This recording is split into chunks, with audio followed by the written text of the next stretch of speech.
por la formación de un trombo, ya sea a principio de un ateroma inestable que se haya abierto hacia la luz y hubiese lanzado los émbolos, podría darme una alteración, principalmente aquellos que se centren por encima del arco aórtico o del callado, precisamente por encima de ello, y hablamos de la carótida.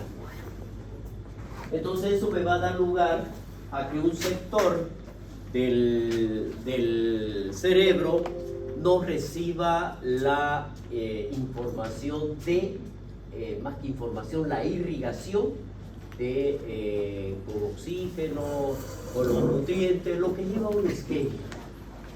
Y esa isquemia, si es que nosotros no la resolvemos en un tiempo prudente, por eso el diagnóstico que se debe dar va a evolucionar a una necrosis, lo que vamos a conocerlo como infarto. Y ahí ya cuando hay un infarto, cuando hay una necrosis, la recuperación neuronal es imposible, ya no se puede, ya está muerto ese sector. Por lo tanto, las manifestaciones clínicas que vamos a tener nosotros van a ser permanentes, no reversibles. Entonces, esa es la evolución que tenemos nosotros. En el hemorrágico, bueno, las arterias cerebrales que ya hemos visto, ya la conocemos, seguramente que ustedes en su casa ya han llegado y han repasado un poquito sobre la anatomía de la misma. Aquí hay algo muy importante que nosotros tenemos que ver. Si bien vendría a ser la cuarta causa de muerte, la primera causa de invalidez dentro de lo que vienen a ser este tipo de accidente. Un tercio de los cuadros de ACV hemorrágico llevan o son producidos específicamente por hipertensión arterial, miren ustedes, ya, aneurisma o angioma. Es decir, cuando nosotros vemos esta incidencia por las causas principales de las cuales me llevan a ese cuadro hemorrágico, ya me daría hasta un poco miedo. Porque si hablamos de aneurisma, los aneurismas no son enfocados, no son diagnosticados porque presentó algún signo o síntoma, sino que son hallazgos casuales. Por lo tanto, son genéticos. Esto se hereda. ¿Ya? La quinta y la séptima afecta a la quinta y a la séptima década de la vida. La causa más frecuente son la hipertensión, la arteriosclerosis, aneurisma roto o angiomas cerebrales. Concentración. ¿Sí? ¿Ya? Entonces, vemos nosotros de cada uno de estos, miren esta hemorragia. Más o menos sería la representación de esto de acá. Entonces vamos a ver qué tipo de hemorragias son, dónde están comprometidos, ¿es sudural? ¿Es epidural? ¿Dónde está? ¿En qué espacio se encontraría? Si nosotros vemos de acuerdo a la evolución y cuáles serían los resultados que vamos a obtener de lo mismo, pues es bueno. Aquí es donde abre simplemente el neurocirujano, saca la calota, aspira y chao, ya está. Bueno, eso es lo que va a pasar. Así lo vamos a ver nosotros. Cuando ustedes vean esto, es líquido, blanco, es líquido. Hasta que se demuestre lo contrario. Mientras tanto, es líquido. Cuando es isquémico, es así, como este de aquí, con ese halo. ¿Ya? Entonces, ahí es un ACV hemorrágico, ya está dentro del cerebro, por eso es intracerebral, ¿ya? Y se encuentra centro se encuentra cerca del centro de la base.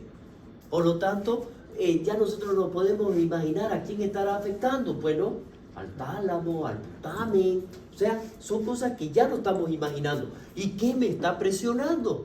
Si estamos a este nivel, me está presionando lo que son los ventrículos, tercer y cuarto ventrículo. Y por lo tanto, al haber esa lesión a este nivel, miren ustedes cómo me desvía la línea media hacia el lado contrario. que es lo que está haciendo acá. Cuando hay desviación de la línea media, significa que me está haciendo presión. Y si está haciendo presión a este nivel, me está aumentando la presión intracraneana. Y si me aumenta la presión intracraneana, yo voy a tener manifestaciones clínicas. Ahí lo dejamos. Bueno, esto es lo que sucede. ¿Listo? En cada uno de ellos, los aneurismas pueden romperse y salir, que es lo que pasa acá. Eso es una representación esquemática, por supuesto. Son los espontáneos, las hemorragias en las cuales el paciente está haciendo algún tipo de actividad o algo que cause un aumento de la presión a nivel vascular, o simplemente por el constante circulación de ese nivel, y la fuerza que está realizando hace que se rompan los vasos y salgan los ventrículos laterales. Miren ustedes, este sector vendría a ser la tienda del cerebelo. Esto es lo que cuidamos. Este de aquí es el tronco. Esto es lo que cuidamos. Por lo tanto, todo lo que esté cerca acá, me va a dar manifestaciones clínicas. Y ahí nosotros tenemos que ver si me aumenta la presión aquí, esto me va a aumentar hacia acá igual la presión, y me puede provocar o una hernia, que es la salida del evento por aquí, sale por el espacio, parte del cerebro, sale. Uno de ellos, o la otra que sería la compresión que me va a causar al encéfalo. Y la otra que es la tienda del cerebelo, que me la disminuya, me la baje, y de esa forma la presión vaya a seguir aumentando. Entonces, ¿qué es esto? Dijimos nosotros en nuestro tronco. Por lo tanto, todas las manifestaciones que puedan suceder aquí me van a dar resultados con clínica dentro de esta, que la vamos a ver. También me comprime el ventrículo y me va a comprimir ambos. Lo más frecuente es que cuando hay un sangrado a este nivel, la sangre se vaya hacia los ventrículos. La sangre vaya a los ventrículos. Entonces, de esa forma descomprime un poco el cerebro, pero no es bueno el resultado. ¿Ya? Ya eso lo van a ver. Por ejemplo, estos son los aneurismas arteriales intracraneales, la incidencia es hasta el 2% de la población es portadora, y es más frecuente entre los 30 y los 60 años. La distribución, el 41% a la carótida interna, 31% a la comunicante anterior, el 20% a la cerebral media y el 5% del sistema vértebro-basilar. Esta es la anatomía de cuál de ustedes y lo que hemos hablado ahorita. Bueno, esto, mire, son aproximadamente qué es lo que vamos a ver nosotros en los aneurismas intracraneales, el tamaño. Si son menos de 5 milímetros, vamos a ver nosotros que puedan existir inclusive entre 5 a 25 milímetros, o gigante mayor a 25 milímetros. Entonces lo vamos a llamar pequeños, grandes y gigantes, dentro de la clasificación que le dan los neurocirujanos y los neuroanatomistas. El origen de esto, la mayoría es congénito, pero pueden ser causados por hongos de tipo micótico, pueden ser traumáticos, pueden ser arterioscleróticos o pueden ser disecantes. Por lo tanto, aquí también nosotros tendríamos que tomarlo muy en cuenta para en el momento del tratamiento. Dentro de las definiciones que vamos a tener y que hemos hablado nosotros, dentro de esta, uno, dijimos, no van a haber dos, ¿no? El intracerebral y el subaracnoideo. ¿No es verdad? Veamos. ¿Cuál sería la definición que nosotros vamos a hablar sobre el intraparenquimatoso o intracerebral? ¿Dónde se encuentra? Eso va a depender de la etiología, y el origen sería, por ejemplo, en una hipertensión arterial, lo más frecuente dentro de esto puede localizarse de mayor a menor frecuencia en los núcleos de la base, que sería lo más frecuente. Puede ser en la protuberancia, en los lóbulos cerebrales y en el cerebelo. El subaracnoideo, que sería la segunda definición. En este caso, como la causa más frecuente de esto, ¿por qué se debe? dijimos que era por la ruptura de un aneurisma. Eso es lo más frecuente. Pueden ser saculares que se localizan en la arteria de la porción anterior del polígono de Willis, en el caso de la subaranoidea primaria, en el caso de esto. Pueden haber otros, ¿no? Y eso ya se le conocería como secundaria, y eso va a depender de dónde se encuentre el aneurisma para poderlo nosotros clasificar. Dentro de esto, entonces, hablemos de las intracerebrales o intraparenquimatosas. Nosotros vemos aquí. Entonces, ¿en qué va a consistir? En la extravasación de la sangre, de la luz de la arteria al tejido cerebral por la ruptura de este vaso. Y eso va a depender de qué tamaño es, para ver cuáles van a ser la magnitud de la signo-sintomatología, en los cuales vamos a ver que dependiendo, ¿no?, puede llegar y abrirse al sistema ventricular o al espacio subaranoideo. O puede pasar directamente a los ventrículos o abrirse hacia el espacio subaranoideo. Por eso el nombre de ello. El término hematoma cerebral, en todo caso aquí, ¿a qué se refiere? A la colección de sangre, que está bien delimitada. A eso se refiere como hematoma. En la práctica clínica vamos a utilizar ambos términos como indiferentes. Es decir, hablar de un hematoma o una hemorragia subaranoidea intraparenquimatosa viene a ser exactamente lo mismo, no importa. Porque llamemos hematoma y es lo que ustedes van a escuchar. ¿Ya? Según la epidemiología y los factores de riesgo, miren ustedes, dentro del conjunto de las enfermedades cerebrales, la hipertensión intracraneana representa alrededor del 15% del total. Las hemorragias intracraneanas. ¿Qué es lo que vamos a ver aquí? La prevalencia de esta. El 15 casos por cada 100.000 habitantes, eso fue en un estudio en Europa. ¿Qué se pensó de esto? Esta va a variar de acuerdo a la función que realicen en cada país por la raza, la edad y el sexo. Y vamos a ver aquí cuál va a ser la prevalencia de esto.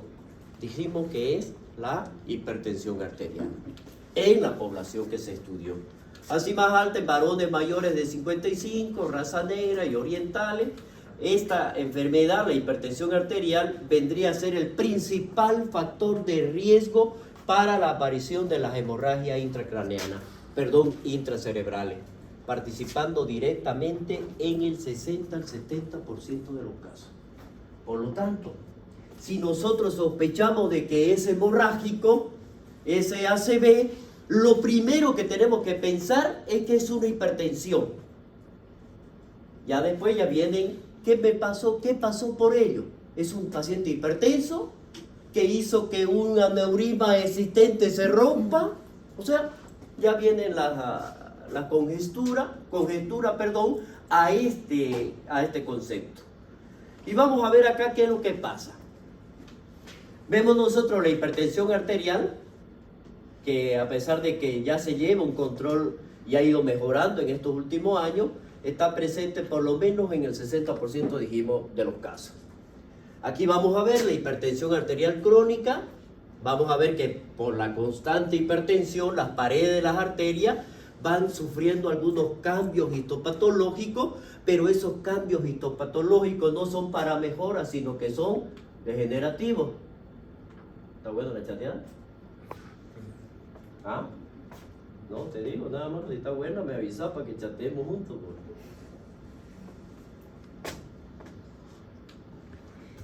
Bien. O sea, feo, ¿no es verdad?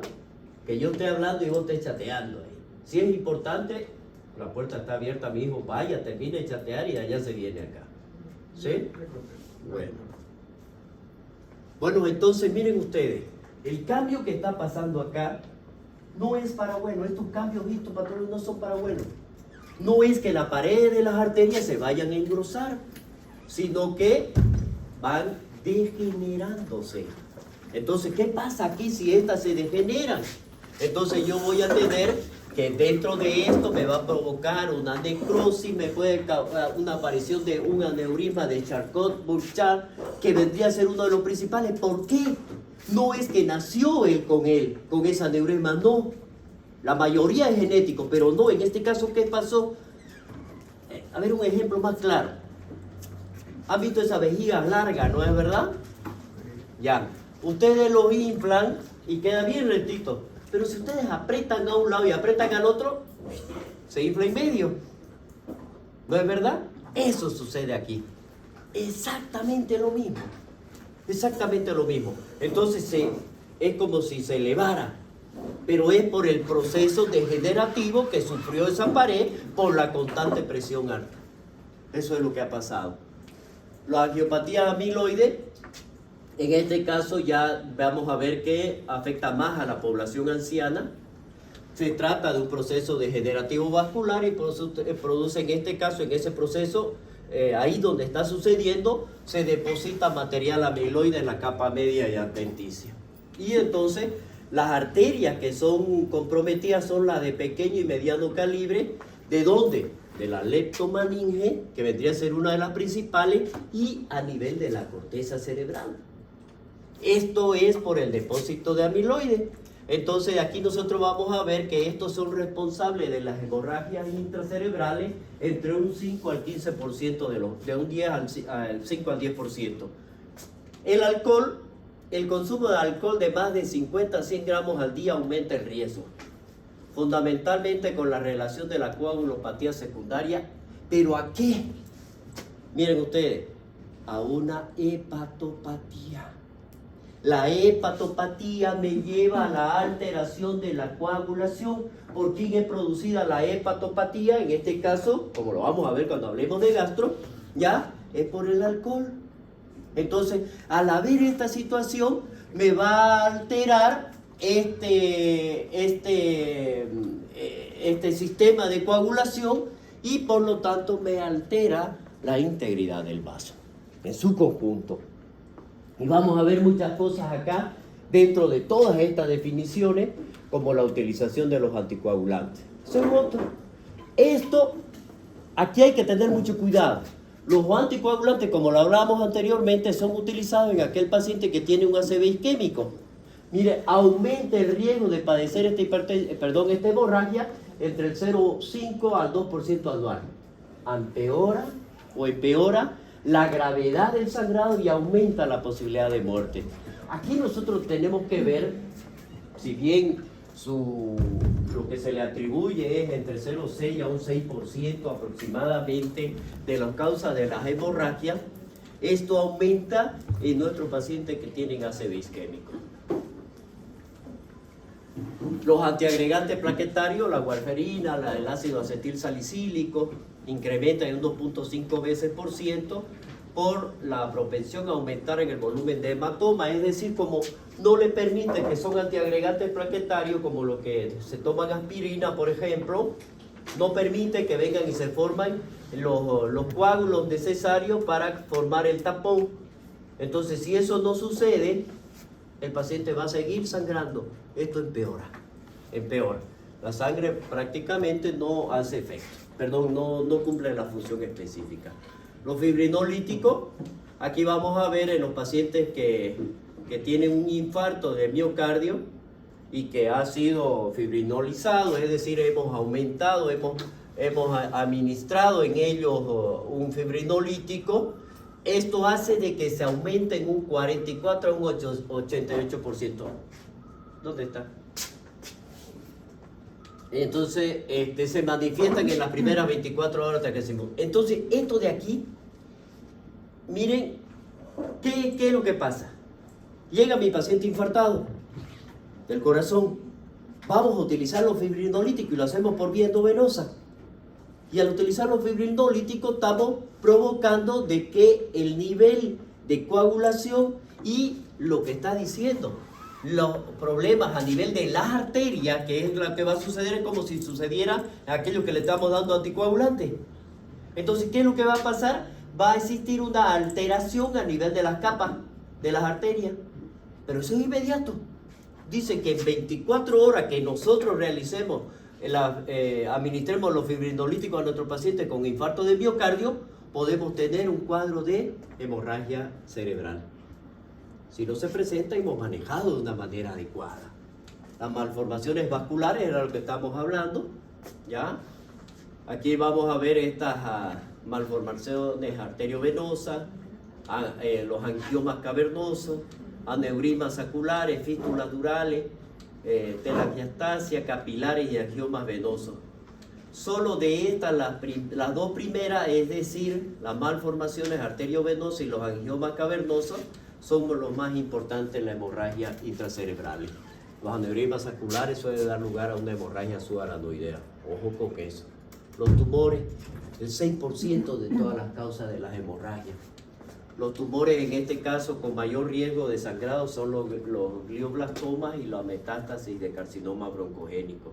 Melanoma, hipernefroma, los cariocarcinomas. Por eso en los pacientes que tienen este tipo de tumores y presenta alguna manifestación neurológica, se piensa en que ha hecho un ACV, por esto.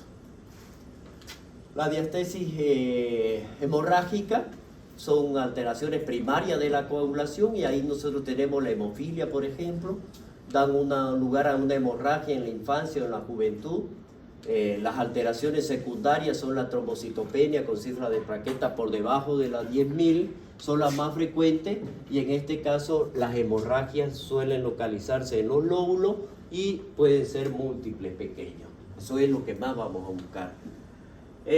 Cuando pacientes que consumen simpáticos miméticos, en este caso la cocaína, anfetamina, efedrina, fenilproponalamina y fenciclidina, dan lugar a estas hemorragias. Estos se presentan a los pocos minutos o horas del consumo, son generalmente de localización local. Hemos tenido varios pacientes, jóvenes principalmente, intoxicados con cocaína que llegaron con su cuadro hemorrágico. Se producen tres fenómenos que dan lugar al sangrado. Uno, ¿por qué se produce esto? Uno, porque hay una elevación aguda de la presión arterial. Dos, porque hay un vasoespasmo. Y tres, porque hay una vasculitis local, proceso inflamatorio. Y eso me da a la ruptura del vaso. La clínica entonces ante esto, la presentación típica de este cuadro focal, cuando es de una de ellas, y lo más típico es que de instauración brusca. ¿Ya? Habitualmente el paciente está despierto, en vigilia, con un déficit neurológico máximo desde el inicio y que va a ir, o si este no es máximo el déficit neurológico, va a ir progresando rápidamente y se va a ir acompañando de otros síntomas generales como lo vamos a ver nosotros. Uno de ellos, porque va aumentando de forma rápida este hematoma, mi paciente va a tener cefalea intensa, alteraciones del nivel de conciencia y meningismo.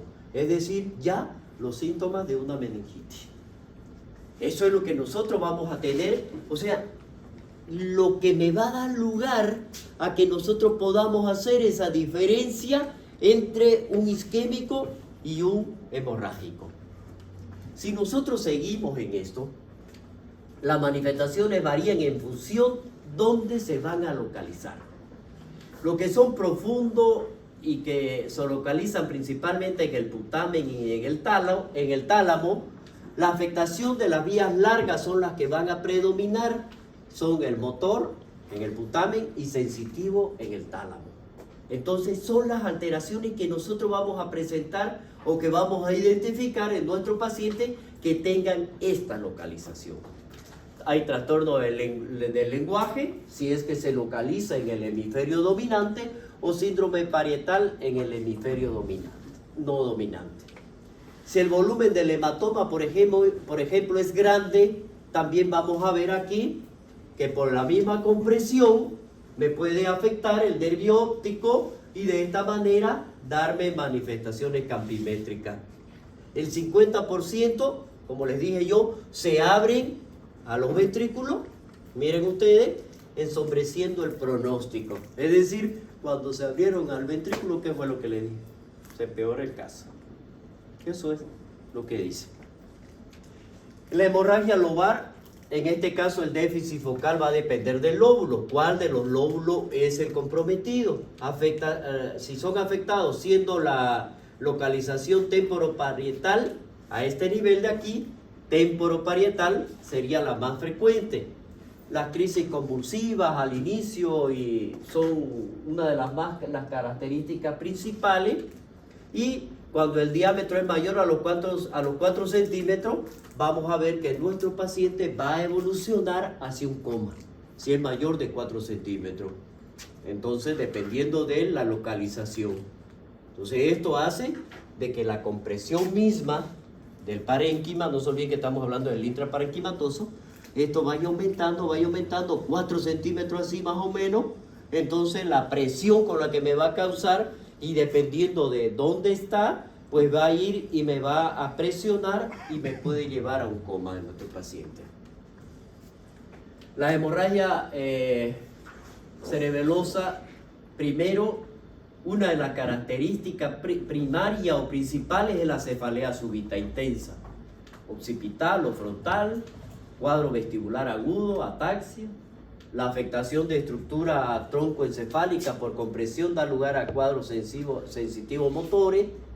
Va a afectar a los pares craneales, hay inestabilidad hemodinámica y disminución del nivel de conciencia. Miren ustedes aquí.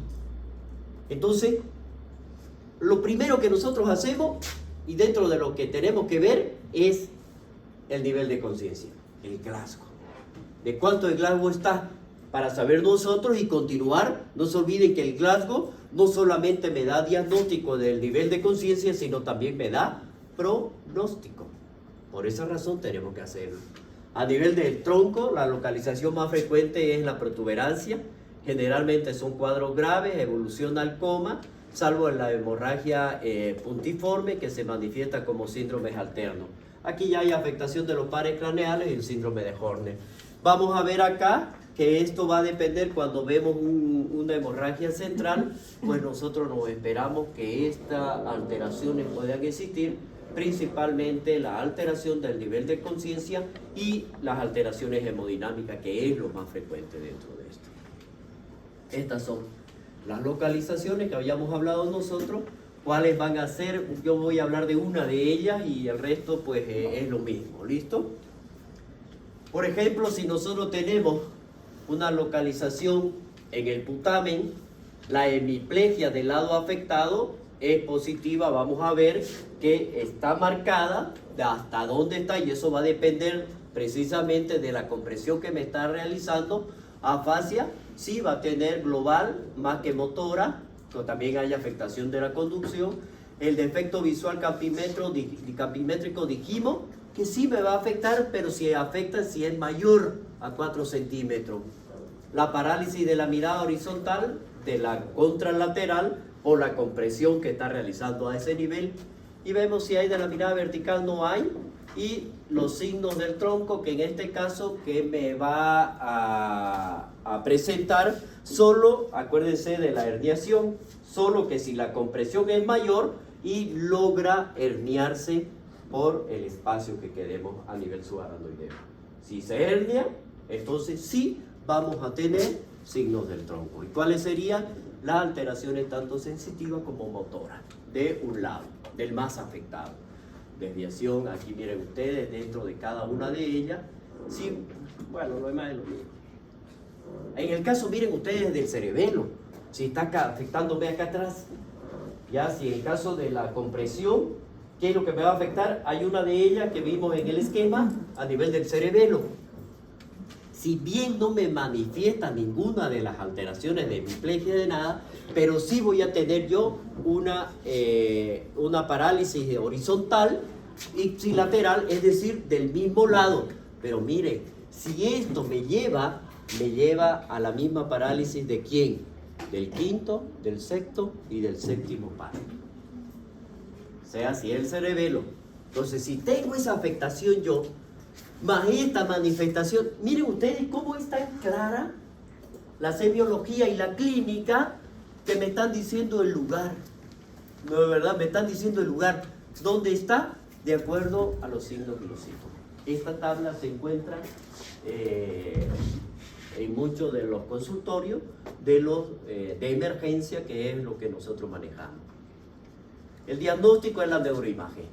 No se olviden que todo paciente que llegue con antecedentes de que ha sufrido un accidente cerebrovascular, lo primero que tenemos que hacer nosotros, si bien sospechamos hay un ACV, tenemos que saber diferenciar, primero, ¿es isquémico o es hemorrágico? Ahí no nos hacemos los sabios, no, directamente, no, si por los signos me dice que es isquémico, no, nada. El que corre riesgo de la vida es el paciente, por lo tanto, las acciones que debemos tomar son inmediatas, porque si es hemorrágico, o es quirúrgico, porque si está en el centro y me está afectando el tronco, es simplemente observarlo, para que se vaya en cualquier ratito. Ese es así, hay que ser real, pero para que tomemos determinaciones. Neuroimagen nos va a dar el diagnóstico de la hemorragia intracerebral definitivo y nos va a aportar datos morfológicos y la localización de interés para determinar cuál ha sido su etiología. La tomografía tiene una sensibilidad craneana cercana al 100% en la detección del sangrado de pocos milímetros. Desde la primera hora hasta el tercer o quinto día se observa una masa parenquimatosa hiperdensa y homogénea. Esto de aquí. Y lo vamos a ver así. Rodeado de un halo hipodenso. Eso es una de las características. La segunda parte de estas hemorragias son las subaracnoideas. Entonces, este sangrado, ¿dónde se va a producir? En la aracnoide, es decir, en la membrana intermedia de la meninge y el cerebro. Entonces está entre ambas. Ahí, este es el cerebro y esta es la aracnoide. Aquí, en ese espacio. Es decir, en el espacio subaracnoideo, que se encuentra relleno de líquido cefalorraquídeo en condiciones normales. Aquí los síntomas guías más frecuentes es la cefalea de gran intensidad, explosiva, aguda, que la mayoría de los pacientes refiere como el peor dolor de cabeza de su vida. Eso es uno. La otra, la incidencia, la causa y los factores de riesgo son aproximadamente 1 por cada 10.000 personas, siendo la causa entre un 5 al 10% de los accidentes cerebrovasculares. Afecta de 6 a 10 personas por cada 100.000 al año y se da un amplio rango de edad entre los 20 y los 60 años, siendo más frecuente, un poco más frecuente en las mujeres que en los varones. El cuadro grave, muy grave diría yo, con mortalidad aproximada de un 40% en pacientes internados y en un 8 al 15% en los primeros minutos ahora de periodo extrahospitalario. ¿Qué significa? Los minutos y las horas que está fuera y que no ha llegado a un hospital para que se le haga el diagnóstico. Por eso es el diagnóstico que tenemos que hacerlo rápido. Por eso le digo, no nos hagamos los sabios. Sospecho de un accidente cerebrovascular, pido una tomografía directo, porque me va a dar el diagnóstico, porque es muy importante los minutos y las horas que van a pasar fuera sin hacer el diagnóstico. Si así nomás el 40% de los pacientes se mueren estando internados, miren ustedes de nuestros pacientes que están fuera. Eso suma. Aneurisma intracraneal son clasificados según la morfología en saculares, fusiformes y disecantes. Los saculares son los más frecuentes, hasta un 98% de todos los aneurismas intracraneales, y presentan una clínica más habitual que vendría a ser dentro de ellos la hemorragia subaracnoidea. ¿Qué es este? No es más que una dilatación localizada y persistente de la pared de un vaso sanguíneo que se sitúa fundamentalmente en la bifurcación de una rama. Por eso es que es hasta difícil muchas veces cuando uno la logra identificar. El cuadro clínico típico, dijimos, aparece de una manera brusca en un individuo que por lo general no presentó ninguna alteración neurológica previa. A menudo aquí los síntomas se preceden de una actividad física intensa, como lo que yo les comentaba, ¿ya? Creo que en el grupo de práctica, ¿ya? Que se han descrito que el 34% de los pacientes que desarrollan hemorragia subaracnoidea se produce durante una actividad no estresante, ¿ya? Y en un 12% durante el sueño. ¿Qué significa esto? Que necesita un esfuerzo para que se produzca, ¿ya? Pacientes jóvenes generalmente, que es lo que nosotros tenemos. Estas son las manifestaciones clínicas que se van a asociar a las hemorragias subaranoideas. No se olviden, estos están en orden de frecuencia, por porcentaje. Cefalea, náusea, vómito, alteraciones de la conciencia, pérdida transitoria de la conciencia y rigidez de la nuca. Lo que hablábamos, ¿no? Síndrome ya meningeo. La escala de Funge, ¿qué dice aquí? Miren ustedes esta escala. Esta escala es tan importante, yo diría importantísima, porque nos va, eso está en las agencias, está en una tabla escrita, pero nos va a permitir a nosotros hacer la clasificación y al mismo tiempo dar un diagnóstico sin necesidad, si es que no hubiese tomografía, para que nosotros lo hagamos, porque tenemos que hacerla. Grado 1 hay ausencia de síntomas, cefalea leve o rigidez de nuca leve. Grado 2, cefalea moderada grave, rigidez de nuca y ya hay paresia de los pares craneales. El grado 3 ya hay nubilación, hay confusión leve, leve déficit motor. El grado 4 ya hay estupor, hay hemiparesia moderada grave, rigidez de descerebración temprana o trastornos neurovegetativos, náuseas, vómitos, etc. Grado 5 ya el paciente entró en coma, con rigidez de descerebración. No se olviden, en el isquémico los signos y los síntomas clínicos son constantes, ya no aumentan. En el hemorrágico van en aumento hasta llegar al coma. Eso es lo que nosotros tenemos que ver. El diagnóstico, la punción lumbar en todos los pacientes que se sospeche de hemorragia subaranoidea y que la tomografía nos ha dado negativa o dudosa. Los errores a la hora de interpretar los hallazgos de este líquido son frecuentes por la dificultad de diferenciar la presencia de verdadera sangre en el espacio o de una punción traumática. No se olviden que para realizar la punción tendremos que entrar por el espacio intervertebral, por la parte de arriba o de abajo. Ustedes no han llevado cirugía, ¿no? Está en ello. No importa en qué espacio. ¿Por qué por arriba y por qué por abajo? Porque nosotros tendríamos que entrar. Ojo, no se olviden del canal que tiene en la parte de arriba. Si yo tengo el espacio, voy a tratar de entrar lo más en medio posible, porque por ambos lados tengo mi irrigación. Porque si yo provoco la rotura al ingresar con la jeringa, me va a salir sangre. Entonces no voy a poder hacer mi diagnóstico definitivo. Eso es lo que hay que tener muy en cuenta. La tomografía computarizada, ya lo hablamos de esto, la sensibilización, la angiografía. Este es el momento actual, la mayoría de los centros hospitalarios colocados que disponen ya de un equipo para realizar este angiógrafo, que es el angiógrafo, para realizar la angiografía. Tenemos que hacerla. Si la tomografía o la resonancia magnética en estos casos vendrían a ser, yo tengo el angiógrafo, ahora ya vienen los tomógrafos y la resonancia vienen para hacer la arteriografía, que se llama angio.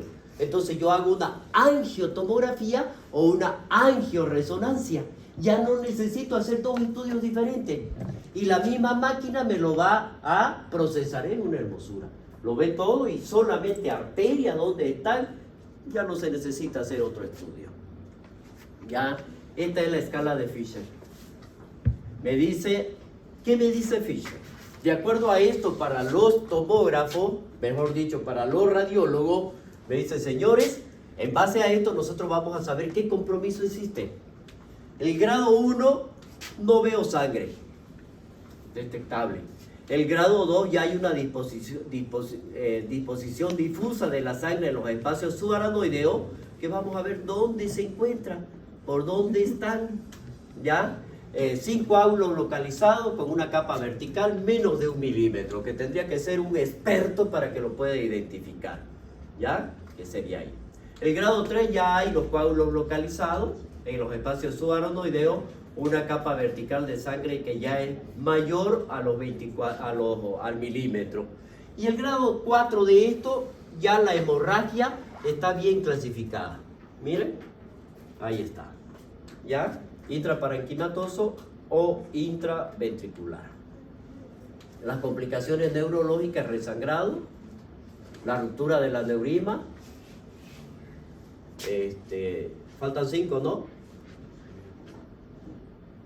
¿Ya tomó lista? No, todavía me dijo al final. Ya. Tómela. Quedamos aquí en complicaciones. Este es el último tema.